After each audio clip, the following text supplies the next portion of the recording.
Si je n'avais qu'un discours à faire durant toute la semaine, c'est celui de ce soir que je choisirais. À cause du passage qu'on va lire ensemble, qui est, à mon avis, un des plus beaux passages des Écritures. Mais avant de tourner dans le passage, j'aimerais te parler d'un homme que j'ai rencontré, qui est rentré dans mon bureau avec une très grande tristesse.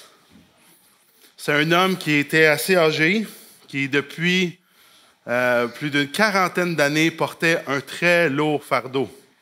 C'est un homme pourtant qui avait saisi la bonne nouvelle de Jésus. C'est un homme qui avait donné sa vie à Jésus, qui avait fait confiance à Jésus, qui comprenait ce qu'on a chanté ce soir, que Jésus est mort sur la croix pour ses péchés et qu'à cause de ça, il a accès au ciel, accès à l'éternité, accès à la présence de Dieu.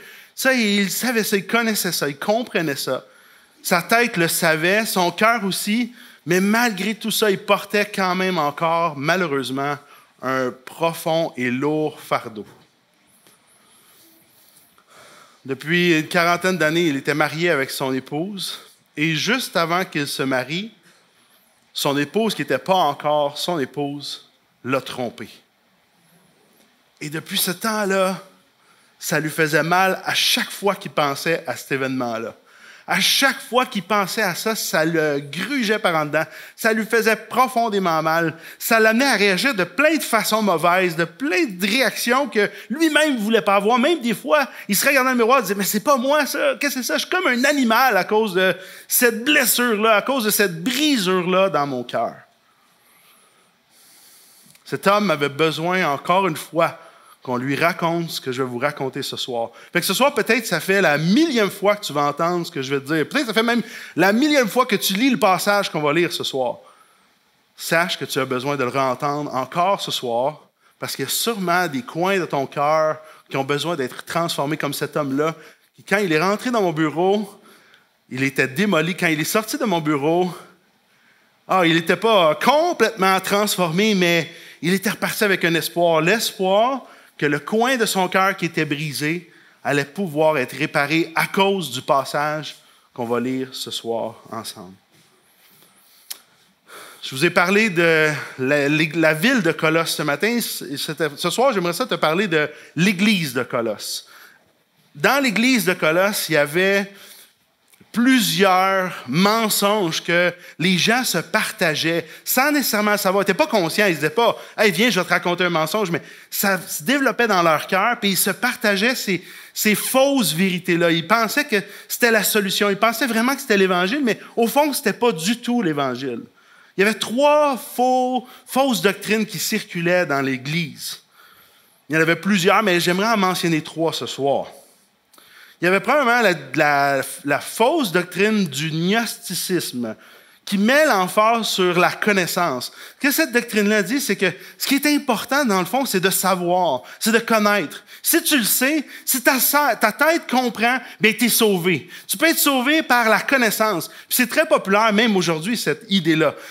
On enseigne, puis c'est pas que je suis pas en train de dire même que c'est mal, mais on enseigne nos enfants.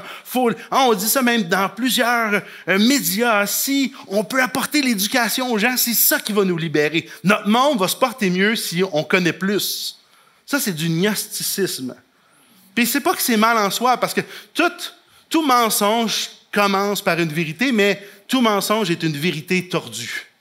Alors, la vérité tordue ici, c'est que c'est pas vrai que juste la connaissance peut nous sauver, peut nous libérer, peut nous conduire à la joie et au bonheur. C'est pas vrai, ça. C'est pas juste la connaissance. Bien que la Bible est pour la connaissance, la Bible même encourage la connaissance, mais uniquement la connaissance, c'est pas ça qui sauve. Un deuxième mensonge qui venait de la pensée grecque, le premier mensonge, c'est le gnosticisme.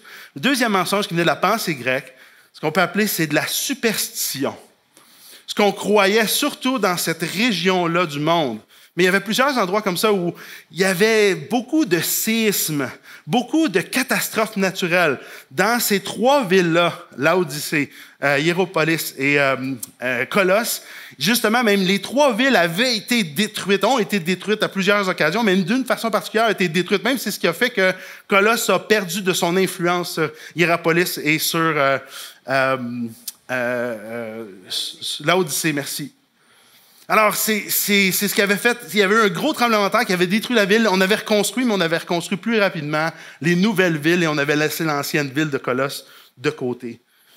Et ce qui arrivait avec ces catastrophes naturelles-là, c'est que les gens avaient développé la pensée que c'était à cause de la malédiction de l'endroit, à cause du lieu en lui-même. Hein? On était superstitieux, on se disait voici pourquoi il y a eu des tremblements de terre. C'est parce que les dieux ou Dieu est contre nous, parce qu'on n'a pas fait tout ce qu'il nous a demandé de faire. Il faut pouvoir savoir, ou peut-être qu'on n'a pas passé au bon endroit. Encore une fois, une pensée très populaire. Ici au Québec, c'est assez particulier ça, parce que les gens sont très immanents, sont pas très transcendants. Ce que je veux dire, c'est que les gens sont très matériels, croient que les choses, la vie après la mort, ça existe pas, ou que Dieu n'existe pas. On entend ça dans nos pensées. Mais d'une façon générale, beaucoup de Québécois sont très, très superstitieux. Il faut se lever du bon pied. Peut-être que c'est peut-être le karma, c'est peut-être parce que tu as fait une mauvaise chose. On a ces mêmes pensées-là, ces mêmes mensonges-là. Puis ce mensonge-là était véhiculé dans l'Église que, c'est juste une question de transcendance. Dieu est un Dieu de transcendance. Puis ce qui nous sauve, c'est juste quand on comprend les choses spirituelles et surnaturelles. Si on croit dans les choses de façon globale, spirituelle, on est sauvé. Pas besoin de connaître ou de rencontrer un Dieu. Pas un moyen par lequel Dieu a sauvé, c'est juste d'être en contact avec ces choses surnaturelles et spirituelles qui peuvent nous sauver. Troisième mensonge qu'il y avait dans l'Église, c'était influencé par le judaïsme. C'est ce qu'on appelle le légalisme. Le légalisme, c'est l'emphase trop grande mise sur faire le bien. Faire le bien pour faire le bien, faire la bonne chose. Il faut faire ce que la loi nous demande de faire. Mais cette influence-là avait dépassé même le judaïsme. Il y avait des Grecs même qui pensaient ça aussi. Je veux juste mener une bonne vie. Si je mène une bonne vie, je vais être heureux. Encore une fois, autant au niveau de la connaissance, autant au niveau de la transcendance, autant au niveau de faire le bien, c'est toutes des choses que la Bible nous encourage à faire. Mais le lien commun de ces trois choses-là, pourquoi est-ce que ces trois choses-là étaient des mensonges, n'étaient pas la vérité? C'est tout simplement parce que dans toutes ces choses-là, rien ne fait intervenir le personnage principal de la grande histoire de Dieu. Vous vous rappelez la grande histoire de Dieu, ce que je vous ai parlé ce matin? Bien, le personnage principal, celui qui vient tout régler la situation, c'est Jésus, c'est pas nous, c'est pas moi. Je suis pas la solution pour moi-même, je suis pas la solution pour vous, vous n'êtes pas la solution pour moi, mais le personnage principal est celui qui vient apporter la solution. Et c'est Jésus. C'est pas juste la connaissance. C'est la connaissance que Jésus apporte. C'est pas juste que la transcendance d'être connecté avec le monde spirituel qui règle le problème. Non, c'est savoir que oui, Dieu est à la fois transcendant, puis même Dieu, il s'est incarné, donc il est également immanent. Et c'est ça qui est extraordinaire, c'est qu'il a été capable, comme on va le voir ce soir, de réconcilier tout ça ensemble. Puis c'est pas juste de faire le bien qui fait qu'on a une bonne vie, mais c'est plutôt de suivre ce que Jésus nous demande de faire, même si parfois on a l'impression que ce n'est pas la bonne chose ou que les autres ont l'impression que ce n'est pas la bonne chose à faire. Parce que ce qui sauve, ce n'est pas nous. On n'est pas le personnage principal. On n'est même pas capable de se sauver soi-même. On n'arrivera pas à sauver le monde.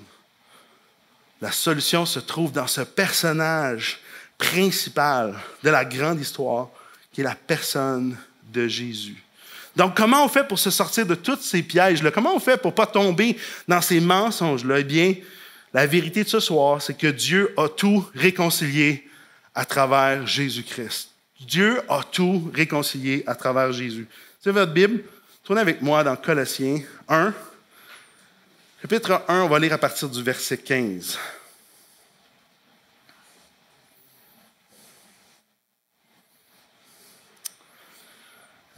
Je lis dans la... Quelqu'un m'a demandé dans quelle version je lis. Je lis dans la seconde 21. Colossiens 1, verset 15. Le Fils est l'image du Dieu invisible, le premier-né de toute la création. En effet, c'est en lui que tout a été créé, dans le ciel et sur la terre, le visible et l'invisible, trône, souveraineté, domination, autorité. Tout a été créé par lui et pour lui. Il existe avant toute chose et tout subsiste en lui. Il est la tête du corps qu'est l'Église. Il est le commencement, le premier-né d'entre les morts, afin d'être en tout le premier. En effet, Dieu a voulu que toute sa plénitude habite en lui. Il a voulu par Christ tout réconcilier avec lui-même, aussi bien ce qui est sur la terre que ce qui est dans le ciel, en faisant la paix à travers lui, par son sang versé sur la croix. Et vous qui étiez autrefois étrangers et ennemis de Dieu, par vos pensées et par vos œuvres mauvaises, il vous a maintenant réconciliés par la mort de son Fils dans son corps de chair pour vous faire paraître devant lui saints, sans défaut et sans reproche. Mais il faut que vous restiez fondés et inébranlables dans la foi, sans vous détourner de l'espérance de l'Évangile que vous avez entendu, qui a été proclamé à toute créature sous le ciel et dont moi, Paul, je suis devenu le serviteur. Jésus est celui qui réconcilie toutes choses. Mais en quoi est-ce que Jésus est meilleur que tout ce qu'on peut trouver ici sur terre pour nous conduire véritablement à la vraie joie, au vrai bonheur, à ce que Dieu a prévu pour nous, à la vie, à la vraie vie? Eh bien, c'est parce que Jésus est. Et ici, l'apôtre Paul commence sa lettre en déclarant qui est véritablement Jésus. Première chose que déclare l'apôtre Paul sur Jésus, Jésus est Dieu. Jésus est Dieu. On voit ça au verset 15 et 16. Le Fils est l'image du Dieu invisible, le premier-né de toute la création. En effet, c'est en lui que tout a été créé dans le ciel et sur la terre, le visible et l'invisible, trône, souveraineté, domination, autorité. Tout a été créé par lui et pour lui. Jésus est Dieu. Paul va dire un peu plus loin dans le chapitre 2 que même on a tout pleinement en Jésus. On n'a pas besoin de rien d'autre que Jésus pour être heureux. Mais ça, là, c'est tellement une vérité sur laquelle on peut saisir pour un bout de temps puis qui facilement disparaît de nos yeux, de notre radar, puis commencer à essayer de chercher quelque chose d'autre que Jésus. Et c'est de là même que part beaucoup de fausses doctrines, beaucoup de mensonges. L'apôtre Paul va dire, comme on l'a vu ce matin, qu'on a été transportés dans son royaume, dans le royaume de Dieu. C'est lui qui nous amène avec lui, qui nous fait passer des ténèbres à la lumière. Mais une question qu'on ne se pose pas assez souvent, c'est celle-ci. Mais pourquoi ne suis-je pas satisfait en Jésus? Pourquoi Jésus ne me satisfait pas autant? À vrai dire, on peut peut-être se la poser ou on se la pose dans l'arrière de notre tête ou peut-être qu'on se la pose même régulièrement. Peut-être même que toi, tu es un chercheur. Tu dis, moi, Mathieu, je n'ai pas donné ma vie à Jésus. Là. Moi, je t'écoute, là, puis pantoute. Moi, Jésus ne me satisfait pas, pantoute. Mais sache une chose, ça reste quand même une vérité. La vérité est celle-ci. Jésus est Dieu et il peut être ta satisfaction. Mais il ne t'imposera pas à ce que tu trouves satisfaction en lui. Mais il s'offre encore ce soir de dire, je veux te satisfaire, je veux être ce dont tu as le plus besoin, que tu puisses le réaliser, puis tu puisses le saisir. Puis même, je veux te dire ce soir, je vais t'inviter à répondre à ce texte. À la fin, je veux t'inviter à répondre à ce texte. Ce texte qui dit, hey, je suis là, je suis Dieu là. Je me suis incarné pour venir te sauver, pour venir te satisfaire. Est-ce que c'est ça que tu veux? Est-ce que tu veux goûter à la vie? Tu as le choix de partir d'ici et de dire non, je vais me tourner vers quoi que ce soit d'autre, vers qui que ce soit d'autre. Ou tu as le choix ce soir de dire à nouveau ou pour la première fois, Jésus, je décide que tu sois ma satisfaction, que tu vas être celui qui va me satisfaire pour le restant de ma marche ici sur terre et jusque dans l'éternité. La première chose que l'apôtre Paul déclare au sujet de Jésus, c'est que Jésus est Dieu. La deuxième chose, c'est qu'il est le premier. J'ai tellement aimé ça, Jean a introduit ça dans son chant. La primauté de Jésus. Jésus est le premier. Avant toute chose, il est au premier rang de tout. Même certains théologiens qui ont essayé tellement de scruter les Écritures ont dit « Ah ben non, regarde, l'apôtre Paul n'est pas vraiment en train de dire que Jésus est Dieu, il est le premier-né de toute la création. » C'est tellement pas dans la pensée de Paul de penser qu'on disait « Ah ben non, il est une créature parmi les autres, mais c'est la première. » L'apôtre Paul est tout simplement en train de dire « Non, non, il est en avant, il est le premier. » Il est le premier de la création parce qu'il a créé toute chose. Le texte par la suite parle de lui-même.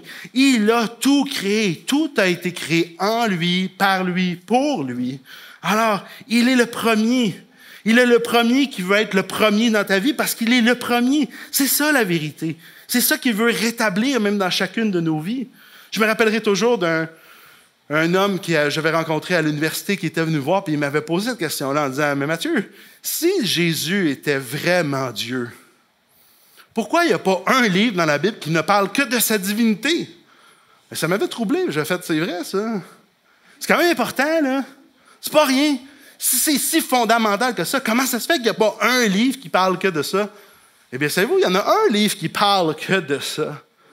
L'Épître aux Hébreux n'arrête pas de dire ça. Quand on lit l'Épître aux Hébreux, c'est ça que l'auteur de l'Épître aux Hébreux. L'auteur de l'Épître aux Hébreux est tellement en train de dire Jésus est le premier, il ne m'a même pas vous donner mon nom pour savoir c'est qui l'a écrit. Je veux tellement que ce soit Jésus qui soit en premier. Puis après ça, tout le long du livre, il n'arrête pas de dire ouais, mais il est mieux que les anges. Ouais, mais il est mieux que les prophètes. Ouais, mais il est mieux que l'arche. Il est mieux que il est toujours mieux. Il est mieux que n'importe quoi de ce que les Juifs pouvaient trouver de mieux. Non, il est mieux.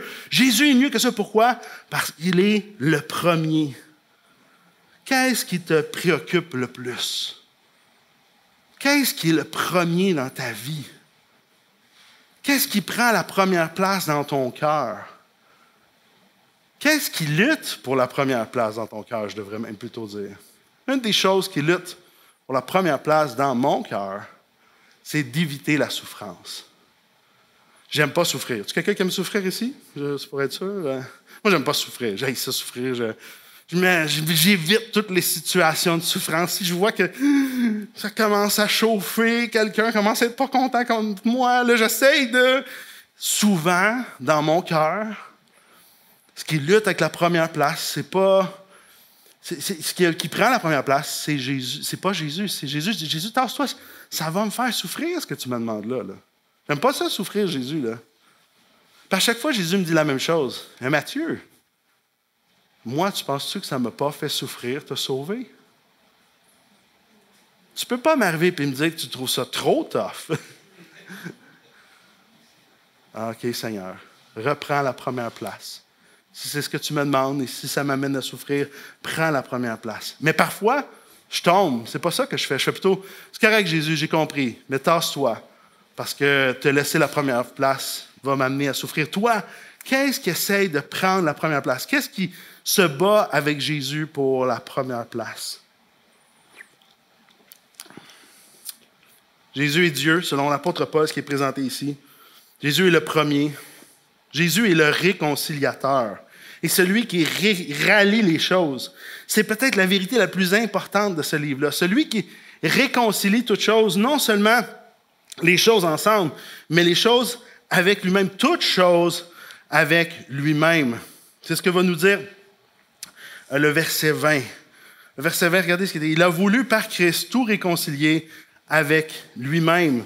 D'autres versions vont dire « Et il a voulu tout réconcilier avec lui par son Fils et pour son Fils », nous dit Parole de vie. La Parole vivante va nous dire « Lui seul réconcilie l'univers avec Dieu ». Mais imaginez combien ça prend d'amour pour réconcilier l'irréconciliable. Imagine que des brigands entrent chez toi. Puis si tu es marié, j'espère, en tout cas, c'est pas toujours le cas, mais si tu es marié, puis la personne que tu aimes le plus, l'être humain que tu aimes le plus au monde, c'est ton épouse, OK? Si tu n'es pas marié, va avec ta mère. Parce que souvent, on aime pas mal notre mère, hein? On va y aller comme ça. Si tu n'as pas connu ta mère, ben prends ton père. Si tu n'as pas connu ni un ni l'autre, prends quelqu'un que tu aimes, OK? On y va avec ça, là. C'est une idée, c'est une image. Mais je vais y aller avec ma mère. Pas que j'aime pas ma femme, là, mais je vais y aller avec ma mère, OK? Pour que tout le monde puisse se connecter. Imagine-toi là, que des brigands rentrent chez toi, puis ta mère est seule dans la maison, puis ils commencent à lui demander de l'argent. Où est l'argent? Où est l'argent? Ta mère, c'est pas l'argent. Panique. En panique, essaie de se sauver. Les brigands la pognent, la tabassent, la tuent, la jettent dans un fossé sur le bord du chemin. En s'en allant. On retrouve ta mère morte, battue. Aïe, aïe. Hey, toi, là, t'es tout à l'envers. Tu viens de perdre la personne que tu aimes le plus au monde par des brigands. On retrouve les brigands. Hey, ils passent en justice. Mais durant qu'ils présentent leur cause en cours, ils commencent à expliquer la raison pour laquelle ils ont battu ta mère. Le brigand principal est atteint d'un cancer incurable. Puis pour ça, il avait besoin d'argent pour essayer de trouver une solution. Il est rentré chez vous, puis il a demandé de l'argent pour pouvoir trouver un moyen, un médicament, à payer quelque chose parce qu'il allait mourir. Même il va mourir. Est-ce que ça te donne nécessairement plus de compassion? Pas nécessairement. Mais pourquoi tu l'as tué? Pourquoi tu l'as battu? Justice crie dans notre cœur. Justice! Mais imagine encore plus loin qu'on s'aperçoit que la seule personne au monde qui peut véritablement apporter le remède à ce brigand-là, c'est ton enfant. Parce que ton enfant, il a la même ADN que ce brigand-là. Puis la seule façon de sauver ce brigand-là, c'est qu'on tue ton enfant pour donner la vie à ce brigand-là. Est-ce que tu prends la décision d'envoyer ton enfant à l'abattoir pour sauver un brigand? Jamais. Jamais dans mon cœur. On toucherait à mon enfant pour donner en sacrifice à quelqu'un qui a tué ma mère? Eh bien, Dieu l'a fait. C'est exactement ce que Dieu a fait. Dieu, par amour, pour nous réconcilier et réconcilier toutes choses, a pris la décision de souffrir, de s'incarner, d'envoyer son propre Fils mourir pour toi et moi et réconcilier toutes choses. Jésus est le trait d'union. Jésus-Christ a au centre un trait d'union. Jésus-Christ, le centre, il est le trait d'union. Jésus est le trait d'union pour réconcilier toutes choses. C.S. Lewis va dire, Dieu ne peut pas nous donner la paix et le bonheur en dehors de lui-même, parce que ça n'existe pas. Dieu ne peut pas nous donner la joie et le bonheur ou la paix en dehors de lui-même, parce que ça n'existe pas. La seule façon pour nous permettre de goûter à la joie, à la paix véritable, au bonheur véritable, c'était qu'il vienne mourir sur la croix. Imagine combien ça prend d'amour pour réconcilier l'irréconciliable. Jésus est Dieu, selon l'apôtre Paul, dans cette partie de sa lettre. Jésus est le premier. Jésus est le réconciliateur. Mais quatrièmement, Jésus est le sacrifié. Jésus est celui qui est amené en sacrifice. Il est sacrifié à cause de nos fautes, à cause de nos péchés, parce que nous avons brisé ce monde, parce que nous avons brisé la relation entre nous et lui. Il a payé le prix. On raconte l'histoire d'un capitaine de bateau dont il y avait un équipage pour traverser l'océan. Mais le nombre de vivres était très, très limité pour pouvoir traverser tout l'océan avec l'équipage qu'il y avait. Alors, on a vraiment fait tous les calculs, s'assurer que tout le monde avait un petit peu de ce qu'il avait besoin pour faire toute la traversée, puis que tout le monde allait être correct pour faire la traversée. Mais on s'est rendu compte que quelqu'un pigeait dans les vivres. Quelqu'un mangeait plus que ce qui était supposé. Il allait voler du stock dans le bateau. Alors, le capitaine a dit à son second, « Il faut trouver c'est qui, on ne passera pas à travers. Il faut absolument trouver c'est qui. Puis je veux absolument que la personne que l'on trouve soit battue pour ce geste-là, pour montrer à tout le monde. C'est important. On va mourir si on ne regarde pas uniquement chacune notre portion. S'il y a encore quelqu'un qui vole, c'est tout l'équipage qui est en danger. » Alors, on a commencé à faire des recherches, essayer de savoir c'est qui. Et finalement, on a trouvé c'était qui. Et le second arrive au capitaine, il dit, « Capitaine, on a une bonne et une mauvaise nouvelle. La bonne nouvelle, on a trouvé c'était qui. La mauvaise nouvelle, c'est votre mère. » Wow. Alors, le capitaine, il dit, « Wow, qu'est-ce que je fais avec ça? » Le capitaine savait que s'il faisait battre sa mère, il y a des grosses chances que sa mère meure. Parce qu'elle était rendue vieille, puis même c'était pour ça qu'elle volait, parce qu'il fallait qu'elle se nourrisse, puis alors il savait vraiment pas quoi faire. Alors il a dit à son second, préparez l'endroit pour que tout le monde voit qu'on va battre ma mère. Il dit, vous allez faire ça, mais elle va peut-être mourir. Il dit, je sais. Mais il dit, je l'ai dit, c'est dit. Il faut que tout le monde comprenne. C'est important, on ne passera pas à travers. Alors il fait amener tout le monde regarde. Sa mère se met à quatre pattes, à genoux. Et là, le bourreau arrive pour frapper sa mère. Et le capitaine dit, arrêtez! Il vient se placer sur sa mère, couvrir sa mère. Et tous les coups de bâton sont allés sur le capitaine. C'est exactement ce que Jésus a fait pour nous. Jésus a pris notre faute. Ce n'était pas de sa faute. Ce n'est pas lui qui avait brisé. Pourtant, même au contraire, dans la grande histoire de Dieu, il est supposé d'être le personnage le plus important. Mais il va le devenir. Il le devient.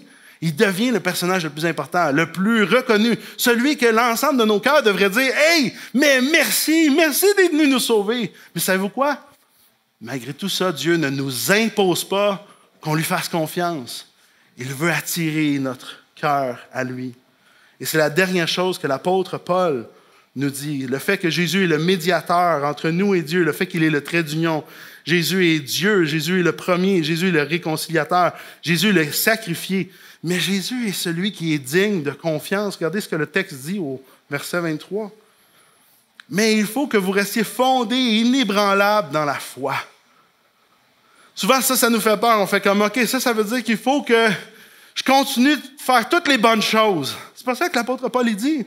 Il dit, mais il faut que vous restiez fondés, inébranlables dans les bonnes œuvres. C'est pas ça que l'apôtre Paul dit. Il dit, il faut que vous restiez fondés, inébranlables dans la foi, dans le fait de lui faire confiance. Et ma question ce soir pour toi, c'est celle-ci. Est-ce que tu fais confiance à Jésus pour être le premier, pour être Dieu, pour être celui qui te réconcilie avec le Père, d'être celui qui s'est sacrifié pour toi, d'être celui qui est digne de confiance, celui que tu peux venir placer ta confiance? Peut-être que ce soir, tu n'as jamais pris cette décision.